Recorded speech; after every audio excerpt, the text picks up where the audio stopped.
Well, good evening, good evening, good evening, everyone. It is Sunday, and we are so glad to be here with you.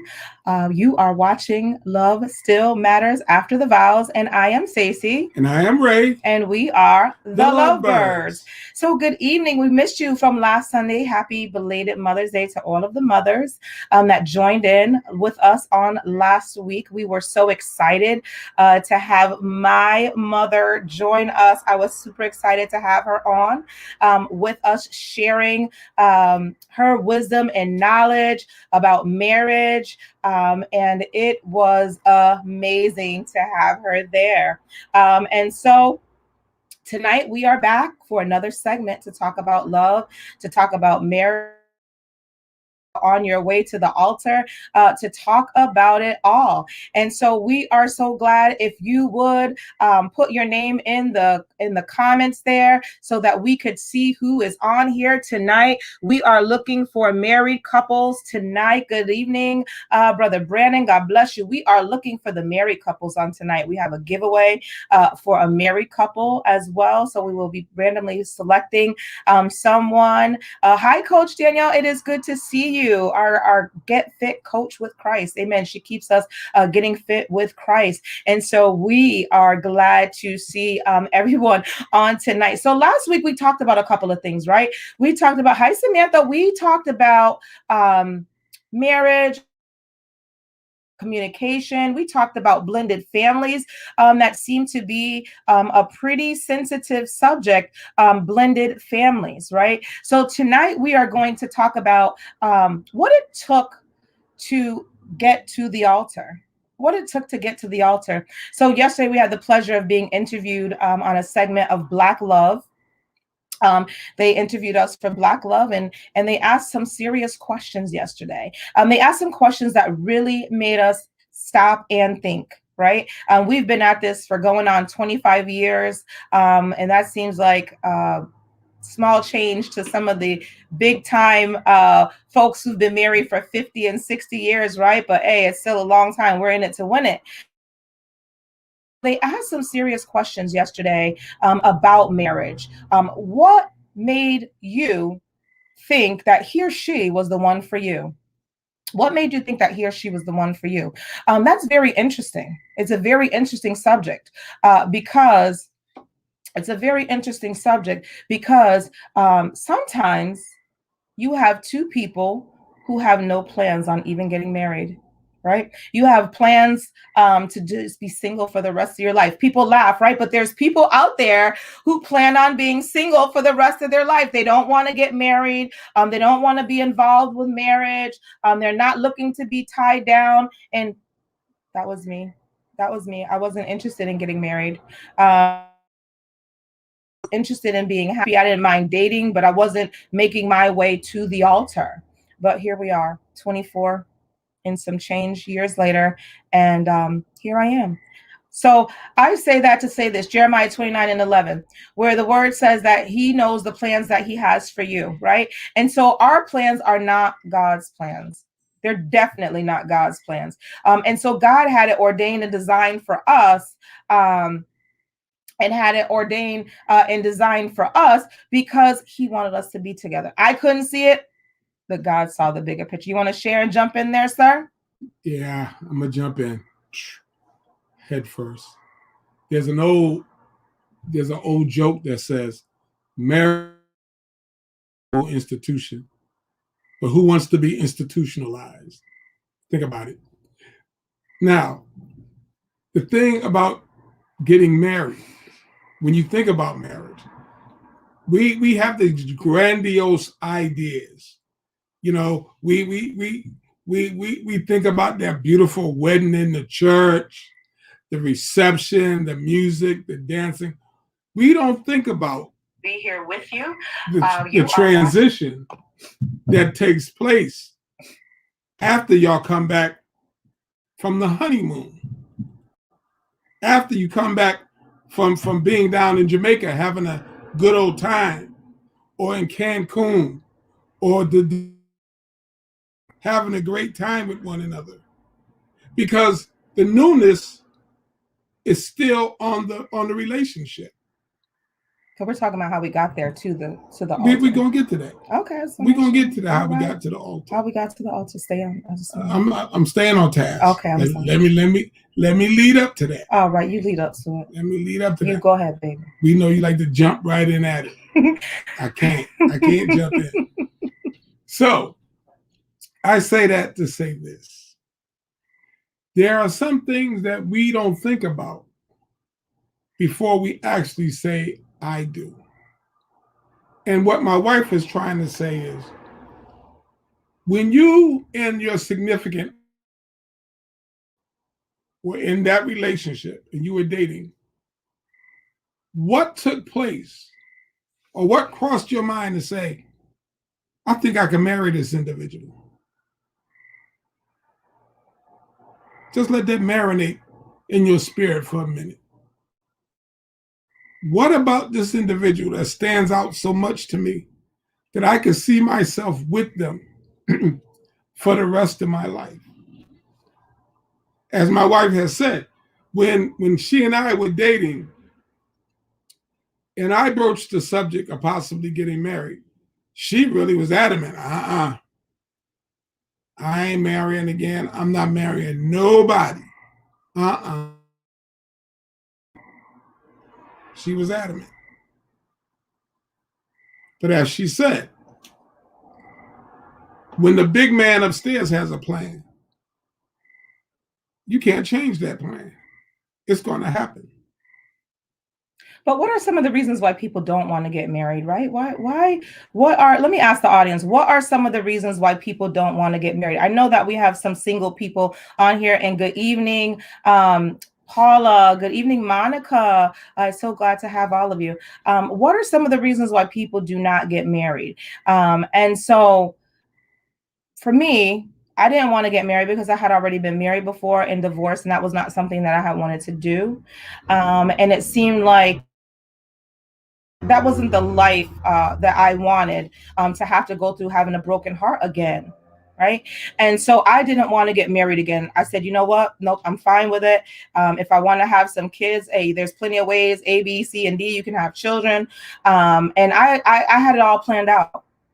But God had different plans for us. So when we met, I thought he was a nice guy. I didn't mind dating him. I didn't mind going out to places. I didn't mind going out to eat, going out to dinner. Exactly, Sam. Fear of being hurt. Going out to dinner, and just doing random things together, as two individuals, but not settling down. Not settling down. That was in my mind. That was my plan. Again, that wasn't the plan that God that was my plan. Because listen, you know what? They say a good man is hard to find. So I wasn't into going fishing, going digging, going searching, going to do all of that. I did not, for what Samantha exactly said, fear of being hurt again. Right? Fear of being hurt again. And Samantha's also adding losing your independence. Okay, let's talk about that. And one more. Some don't get married because they grow up in environments where environments where marriage is not valued. Very good point. Go ahead. Yeah, all of those are valid points. But with all of those things in, you have to understand, you and the person you connect with as husband and wife, y'all have the power to change a lot of those dynamics. You said something about losing your independence. We are under the notion, based upon a lot of things that we saw and learned in life, and things that the church has taught us, and things that we've seen on movies and TVs, that you got to be subservient to a man. And I teach, as a man of God, I teach my male and female congregation.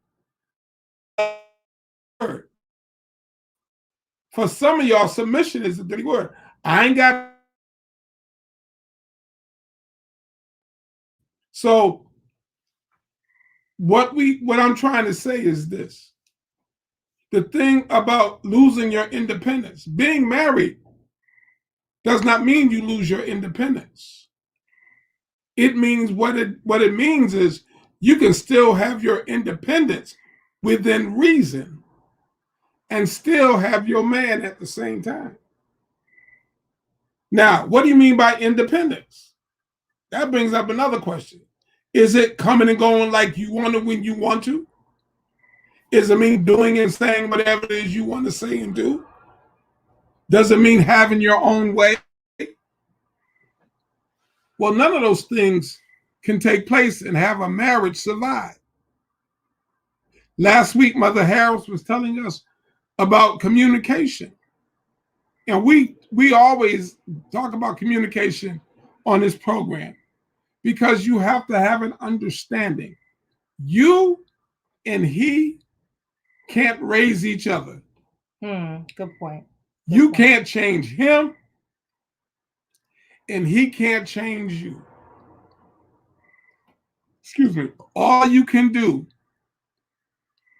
is hope to influence the behavior. Can I talk about me? Talk about you. My wife comes from a very loving family. She comes from a family that's very touchy-feely. When they get together, it's 30 minutes coming in the door, hugging, saying hi to everybody. And when you get ready to leave, you got to spend another 30 minutes saying bye, hugging to everybody. I come from a family where we did once in a while, not all the time, we said, I love you to each other. But it wasn't, oh, I love my sister. This is my sister. I love her so much. It wasn't like that in my family. We wasn't a touchy-feely family. Okay? My wife needed a lot of how can I say it? Showing that I loved her. Not just saying it to her. But she needed me to hold her hand when we walking around in the mall. That's after we were married. We're talking about before. Stick with the facts. No, that's after the fact. No, let's stick with the facts. Let's stick with. You state the fact as you know it. All right, well, let's stick with the facts. No, when we first got together, no, it wasn't none of all of that. Listen, when we first got together, he sat on my porch for months before he could come into my apartment. I had my own apartment, and it took him months. He would sit on the porch. We would talk, we would conversate. He would bring me meals by. We eat the meals right outside. I know he thought that if he brought the meal by, he thought he gonna get upstairs. Listen, we ate the meal right outside on the porch, in the car, wherever we were. What you want to say? No, that's my point. Okay. There was no touchy-feely. We wasn't hugging. We wasn't kissing. We wasn't touching each other. Yeah. Now, because I wasn't letting you touch and hug and kiss. Well, and I understand that's your prerogative as a woman. Right.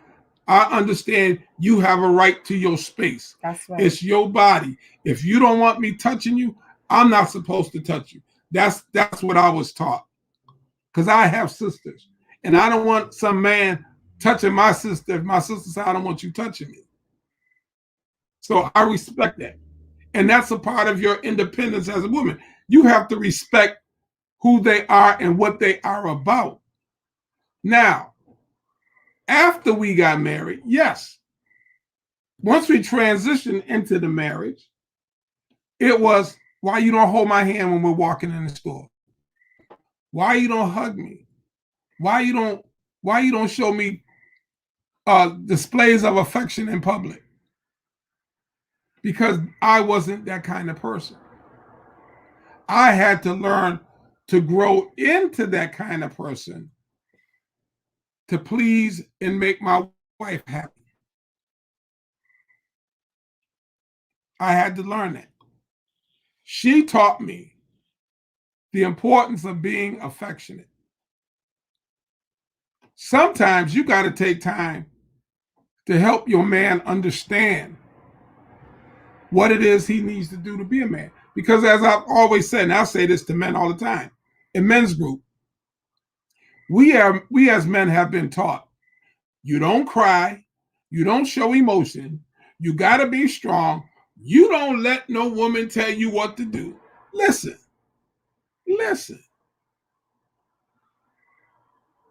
If I lived by that credo, I'll probably be over in the cemetery now. Because by listening to this woman right here, I can tell you, she's done a whole lot to save my backside. She's done a whole lot to help promote my family, to make me look good as the man. Because I learned to listen to her. I want to go back to something that a few people mentioned. We asked why, and I don't want to miss this. Why people don't want to get married? And Coach Fitz said some don't get married because they grow up in environments where marriage is not valued. And missionary, sometimes people may not want to get married again because their parents has had difficult marriages, and this has reflected negatively upon their hearts. So how can people fix that? So if you were coming, if you are a person who wants to get or thinking about getting married, but she might have come from a family who had issues in the marriage, and you've seen some bad things happen in the marriage, sometimes we have to take risks, right? Sometimes we got to take risks. And prayer is essential. Guidance in prayer is essential. Everybody may not pray, but prayer is essential for guidance. God will give you revelations and show you what is for you, right? So I had the mindset that I wasn't getting married. I didn't care what nobody said. I wasn't getting married. Let me tell you what happened.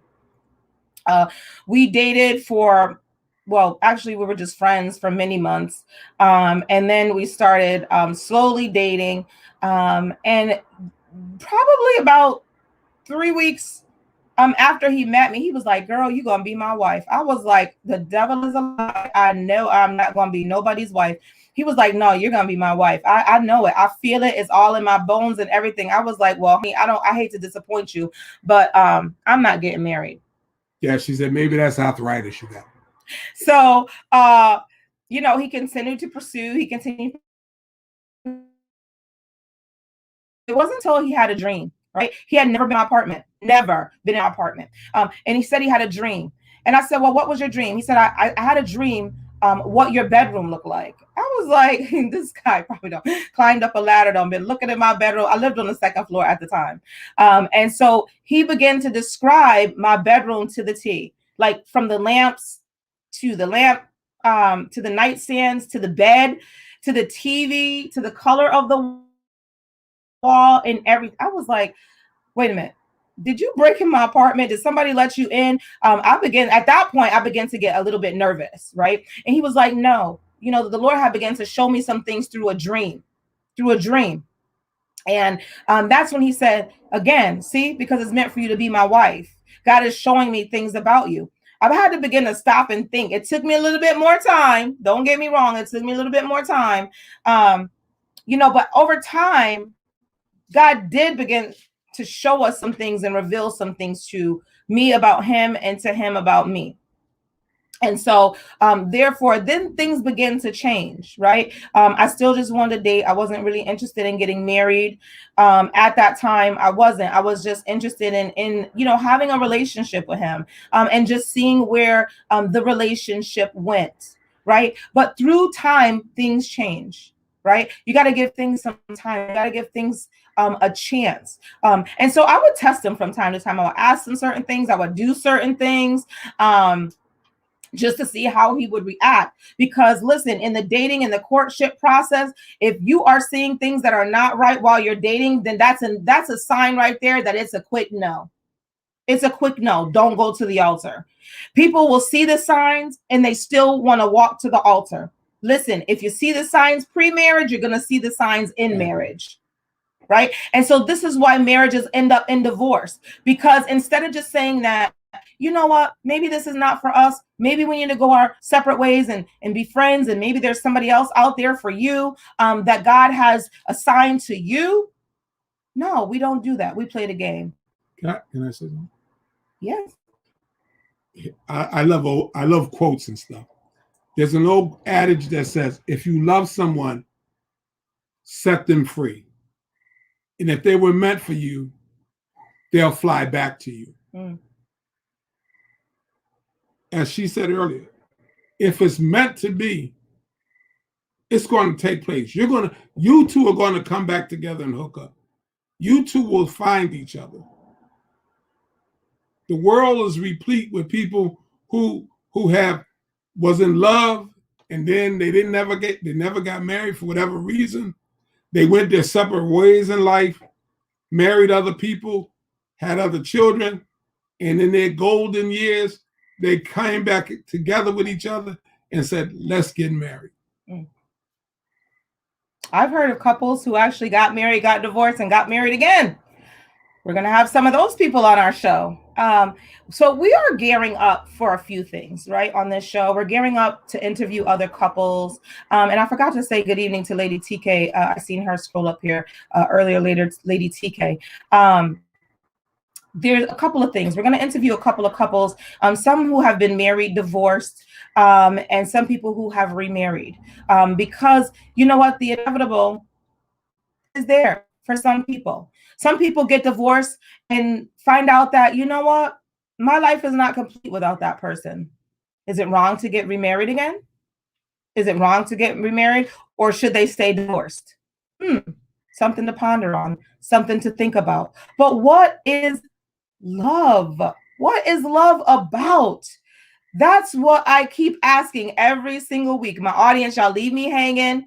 You don't help me out with that. But what causes you to fall in love? Right? For me, it was him. It was the way that he continued to be persistent. It was the way that he continued to love me, in spite of all the obstacles that I was presenting to him. And trust me, and believe me, I put him through the ringer because I wanted to see if he was really true or if this was just a game, right? But he ended up being true to the game. Because listen, when two walk together, right? If you're walking together, and especially in Christ, the two of you are walking together, you're going to have some ups and downs. But listen, if you totally submit your relationship to God, guess what? He's going to work it out. He's going to see this thing through. He's going to see this thing through. Because listen, I had a lot of me in this marriage. What do you mean by you had a lot of me in this marriage? I wanted things my way. Right? I wanted to do it my way. I didn't want to hear nothing about nothing. I just wanted it my way. I was like, you wanted to marry me? Well, guess what? This is what you're getting. Can't tell me nothing. I don't want to hear. I'm an independent, A-type personality woman. I makes my own money. I makes my own rules. I do my own thing. Listen, when you let go and let God, listen, God will deal accordingly with that individual. Trust me when I tell you, when God began to deal with me and about my ways and to show me my ways and to show me my actions, I did not like what I saw inside of me. I didn't. They asked me a question yesterday. How do you guys handle arguments? At that time, listen, I'm gonna be honest with you. I'm the type of person that in 2 hours, I'm no longer mad. I'm fine. Kumbaya. We get along. It's over. It's done with. Me, I'm the type of person, I got to address it right then and there. I used to be this type of person. I have to address it right then and there, or else, because I know in the 2 hours, I'm not going to be mad again, and I'm going to be calmed down, and everything's going to be all fine and dandy.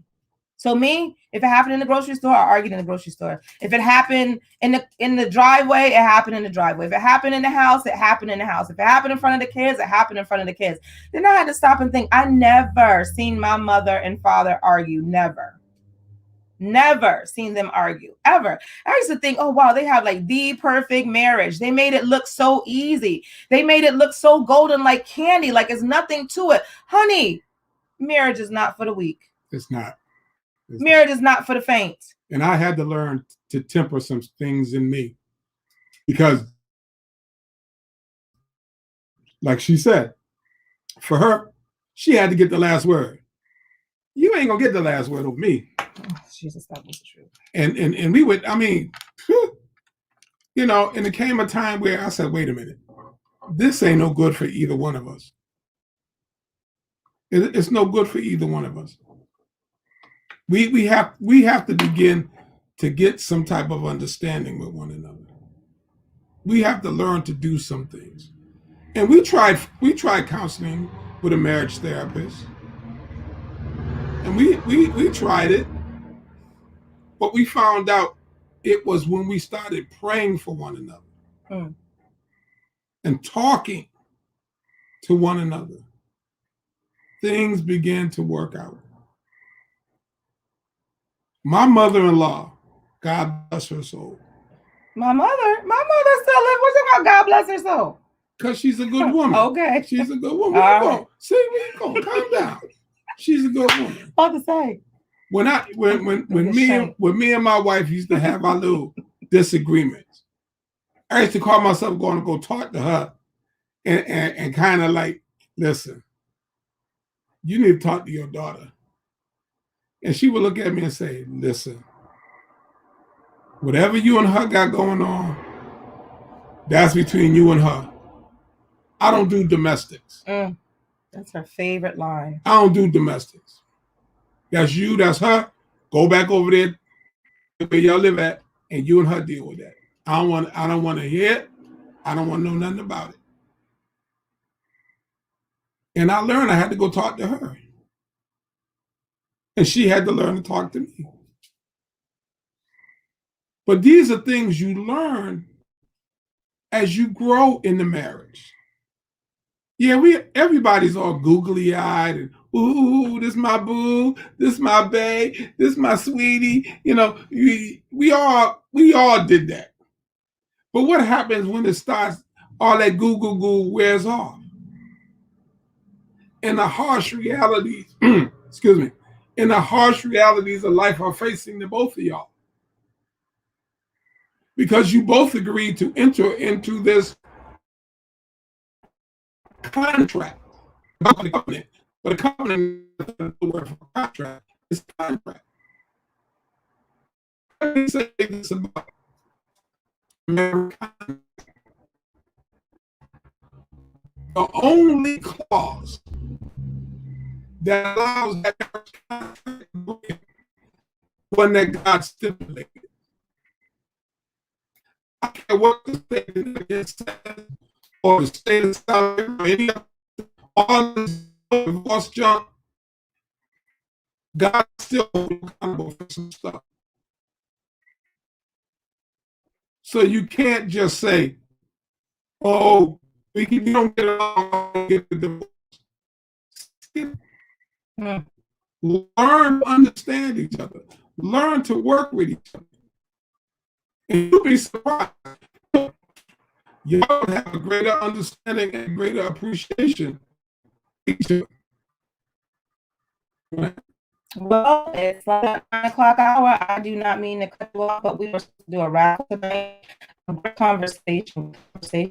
And so if you are on here tonight, and you are married, I want you to drop your name here a little bit of minutes while we're wrapping up. If you are a married couple, drop your names in here. We are doing a couples T-shirt giveaway to a married couple that is on here tonight. And so thank you. We thank you for joining us. We do try to keep it to a half hour so that hopefully you will tune back in next week and send us subjects that you would like for us to talk about. Subjects that you will. I am in the process of reaching out to the therapist. We're just working out a schedule that he can families and blended marriages. Be successful with a blended marriage. Okay, so we are looking for names of couples. If we have off and you happen to be on the broadcast, you can actually message us because I don't see any names currently, and I know that there is a delay that comes with the broadcast. But if that is you, if you are a married couple said I do, went through your vows and did all that good stuff. We married a couple today, beautiful couple today. Yes, we did. Beautiful young couple. We married them today, and so we wish them well, and we wish them much success on their blissful And so I know that God has great things for them, and they are going to just blossom with their love. It's always so beautiful to see that look in one another's eyes, right? I want to see that same look 20 years from now, right? That same look 20 years from now. My husband and I laughed yesterday. They're like, well, give him a kiss. Listen, I don't be kissing in public. I don't do all that stuff in public. But it was so funny. But when I looked at his face to go give him a kiss, man, I had that glow. He had that glow too. So that was the same glow that was at the altar. So listen, we are going to get ready to log off and sign off for the evening. You guys sit back and sign off and log out for the evening. And we hope to see you next week. If you are watching the replay, please leave us a comment. Let us know things that you would like to hear. Share your comments. We do go back over the show and watch and look for additional comments from the replay. If you are watching the replay, just say that I'm commenting on the replay. We love all the comments, and we love all of you for tuning in. And remember that love still matters after the vows. Amen. And so we look forward to seeing you next week. Before I go, let me just say a prayer. Father, I thank you for the couples that have tuned in. Dear God, I ask, Father God, that you would continue to bind them together, unify them stronger in love, unify them, Father, so that they can continue to grow as one, but as one, because the word says that the two shall become one. I thank you, Father, for the love that will continue to flow through each of these marriages as they begin to let go and let God lead them and be prosperous. All right, everyone, we will see you. We will see you next Sunday, 8:30 Eastern Standard Time. God bless and have a blessed night. Stay safe.